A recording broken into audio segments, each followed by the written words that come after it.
Hello everybody and welcome back to another video. Today I am doing my post-Summer Showdown Power Rankings. Where do I have these teams going into the Countdown Cup? Who do I like? Who do I dislike? That is what I will be talking about today.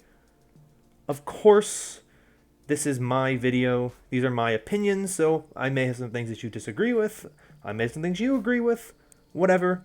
I'm always open to having some conversations with you all in the comments down below. As I said, this is the first part of my power rankings. I'll be going over spots 20 through 11, and then on Wednesday you will get part 2 where I go through spots 10 to 1, and that is everything you gotta know. So with that in mind, let's jump into it, and let's start with number 20. At number 20, I don't think there's any surprise here. I have the Los Angeles Valiant. They haven't really done a whole lot this season. They've won 2 maps all season. They've had a couple draws, I think, in there, at least one. But they have not done well this season. And they have looked like easily the weakest team in the league. There's a lot of reasons for that, I think, with just the way this roster was built and constructed. There's some issues in terms of roles and stuff, and organizational meddling that really just kind of ultimately made this roster not look that great. They've done what they can. I think they've tried and tried and tried, but I just think they are struggling, unfortunately, to get things together, and they don't look very good. And yeah, I think it's going to be a rough Countdown Cup for them. I don't really see them winning a game this season. It just does not seem like this team has what it takes. They have a really long losing streak going. So for me, this is a no-brainer. LA Valiant here at number 20. Coming in at number 19, I have the Vancouver Titans. There's obviously 2 teams that you kind of look at to potentially fill this 19 spot.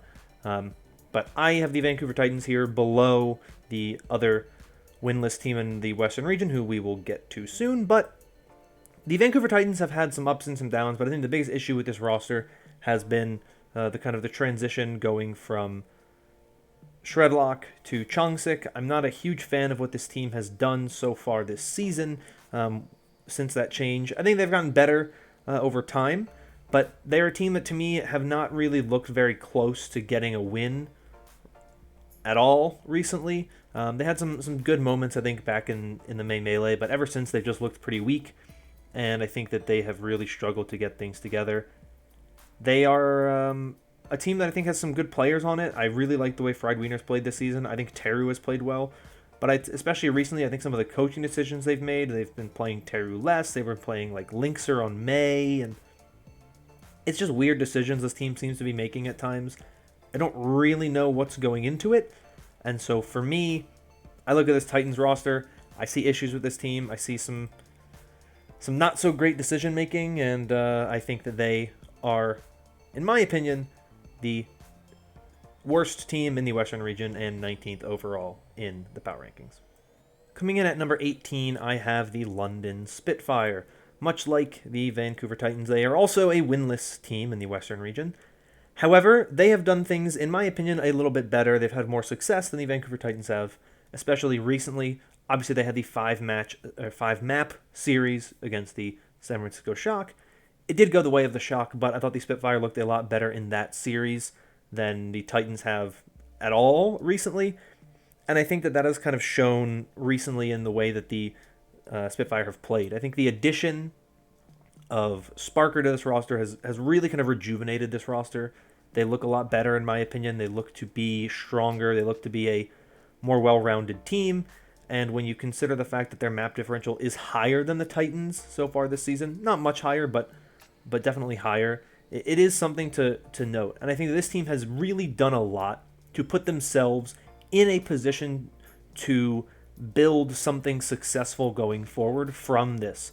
I think they have some of the good pieces. I think that Sparker coming into the roster boosted away the way a lot of these players have played, especially Shax. I think he's looked a lot better over the past month, where we saw Sparker able to kind of be next to him. I think the team looked a lot better in general. I think they have more pieces to kind of build around for the future than the Titans do right now. And so it's close, but I do have the London Spitfire here at 18. At number 17, I have the Florida Mayhem. Yes, this team has some more wins than a team I have ahead of them, and yes, they have made a tournament so far this season, and they have an extra tournament point. But I don't really care about any of that, because this team has not won a game since their first match in the June Joust qualifiers. They have lost 7 straight matches. Even teams that you would maybe consider worse than them, or at least teams that are lower than them in the standings, have had more success in that time frame than the Florida Mayhem have. Yes, you can argue that the Mayhem are in a tougher region than some of these other APAC teams that I've put above them, and maybe you can look and you can say that this Mayhem team is, they've had tough schedules, but at the end of the day, if you can't win games, how good are you really? And this team has not won in a while. They are on one of the worst losing streaks in the league, and I think that it is fair to say that they are this low, especially when they are playing a DPS player in the main tank position. That to me is kind of the sign that this Mayhem team is pretty much done. They don't really have a much of a future this season. I think that they just have not been able to get things together. I don't think it's one issue. I don't think it's just, OG not playing well or anything like that. I think that Fate was a huge part of this team. I think losing Fate was a big issue for this team. I think that the meta has not really allowed Yaki and BQB to play some of the roles they want to play. In theory, they should be good in a Tracer Sombra meta, but they just didn't really look all that great. I think a lot of the teams have just managed to look better. And so, to me, the Mayhem really are the team that should be in the spot. They haven't had success in a very long time. They haven't won a game in a while, and when you don't win, you drop in the rankings. So that's why I have them down here at 17. Now at number 16, I have the Guangzhou Charge. Yeah, the Charge have not looked great all season. They haven't really done a whole lot to find wins so far this season. But they have, I think, been more successful than what we have seen from Mayhem recently. They have a win in this past tournament over the NYXL. They're beating teams that they should beat. I think, they're beating the Valiant and they're getting some wins off of teams that most people would argue are better than them. They're not a great team, obviously. They've struggled a lot. They don't have a really great hit scan player. They just, demoted Kaylee to being on a 2-way contract. So they don't have everything together. I think they've run into some issues, but I feel more confident about them in the upcoming meta, believe it or not. They're a team who I actually think should do better in a Wrecking Ball heavy meta. They have a dedicated Wrecking Ball player on this roster with Jihoon, and so I think this is a potential team on a bit of an upward trajectory. I've really enjoyed watching Choi Se-won this season. I think that Kariv has been doing pretty well this season. I think Eileen, when given the chances, has looked very well. Looked very good as well. I can't speak today. And I think this is just a team that has kind of had some moments where they've looked okay. But at least to me, they have done more recently that has given me more confidence than the Mayhem have. And so for that reason, I have them just one spot ahead of them at 16. At number 15, I have the Toronto Defiant. This is an interesting team. They had a very strong May Melee, a dip in the June Joust, and then a pretty good Summer Showdown. But I don't really feel very confident in this roster. There's a lot of things where I just think there's some very clear turnover and issues with this team. They went from having a very solid all-Korean roster that they wanted to field to bringing in Aspire on a temporary contract. Now he's been popping off, so there's a lot of questions about what this team is. But they have had moments where they've looked pretty good. They had a good game against Dallas recently. They took a map off of them. They've had some good matches against some teams that are definitely higher up than they are. But you just look at them and you feel better about them than you do a lot of these other weaker teams. They certainly do not have what it takes to kind of consistently get good performances against your top-level teams in the Western region. Your teams like the Fuel, the Rain, the Shock, the Gladiators, those teams that you look at to be kind of among the top in this region. But you match them up with teams who are below them, right? Teams like Florida and London and Vancouver, and even potentially teams kind of around them like Paris and Boston. And you get, I think, a very solid Defiant team that can definitely take games off of all of those teams. But they haven't had enough sustained success for me to put them any higher than this. Maybe some people disagree with me on this placement, but this is where I think they are. It's tough for me to put them much higher just based on what we've seen from them so far. So for me, they sit here in the 15 spot. At 14, I have a pick that may be a little bit controversial to some people, but I have the Boston Uprising here at 14. And people are going to look at them and they're going to say, why are they here? There's some clear teams in the APAC region that you would consider maybe below this Uprising team. But really what it comes down to me, is I think all of these teams are pretty equal in terms of what we've seen from them, or at least pretty close based on what we've seen out of them. My issue with Boston is, with the exception of their win over the Houston Outlaws, we haven't really seen Boston compete at all with any of the top-level teams in the Western region. They played against the Gladiators and got pretty much embarrassed, and we saw them play other teams in the Western region that you think, this is a good team, and it just did not go very well for them. And so, to me, this is a team that just don't look like they are prepared, right? They couldn't beat the Reign. The Reign looked good, but it wasn't particularly pretty of a series for them. And you look at who else they played in the most recent tournament.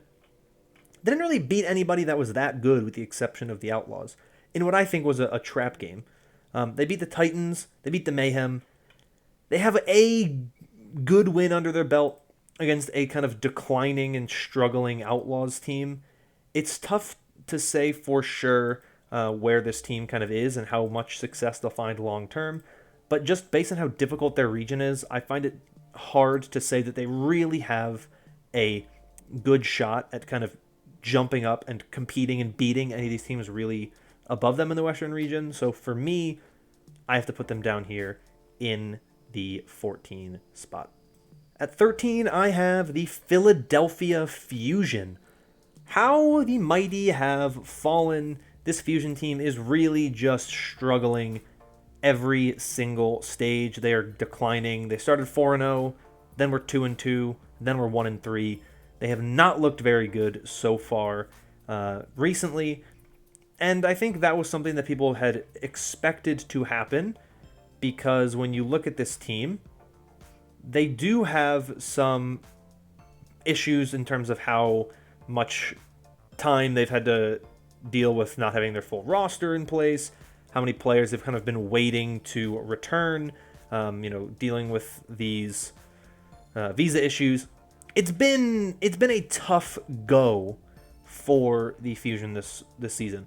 But as this roster has started to come together, and as they've started to get more and more and more players actually there, they've started to look kind of worse. And maybe when Shockwave is fully integrated, they'll look better, and maybe Poke will be able to come there soon and they'll look better. But I'm not getting a lot of hope from this team. They've dropped games to New York twice this season, and neither game was particularly close. I'm concerned about this Fusion roster. I think that they should be doing better than they are, but I just don't know what to expect. And with the upcoming meta not having any Lucio, really does not mean great things for Funny Astro, which means we'll probably be seeing mostly Toby. Some of that flash that you get from Funny Astro is no longer going to be there. They've had their moments, but right now I would say this is a team that is declining, and I would not really put them as a very high-ranking team this season. I just mentioned their names. Let's talk about them now. Let's talk about the NYXL. Now, this NYXL team here in the 12 spot has been on the rise in a way that the Fusion have not been, and that is mainly why I'm putting the NYXL here, one spot above the Fusion. Yes, the Fusion have had more regular season success. They've had more wins. But the NYXL have made 2 tournaments, at least the regional knockouts of 2 tournaments, and they made the June Joust, something that the Fusion have been unable to do all season. The NYXL have also looked better with the addition of Kalios to this roster. I still think this team has issues. I don't think this team is in any way looking to be a world beater. I think that they still have too many issues in their front line. I think that the front line is just not quite there yet, and it's not quite good enough to really kind of get them over the edge. I would love to see this team try out Takayaki. At this point in the season, it's probably not going to happen and pretty unlikely. It's too late in the season, I think, to really go in and fully say, let's get a new main tank at this point in the season. But I think they have shown promise. I think Flora and Feather and Guangzhou have been exceptional this season. They've had their really, really, really kind of high performance moments. And I think Jonak has had his best season since 2018. I think he's looked really good. The results don't really show it as well, but I do think this team has looked pretty good. But I don't feel confident about them playing against the likes of the Seoul Dynasty, the Shanghai Dragons, the Chengdu Hunters, these teams at the top of the region. And they haven't been able to find a win against a pretty bad Guangzhou Charge team, which is definitely something that cannot be overlooked. So as well as they've played against the Fusion this season, and they've found a lot of success against like the Spark, they just are not quite there yet where I think that they should be seen as a top-level team. And so to me, they are here at number 12.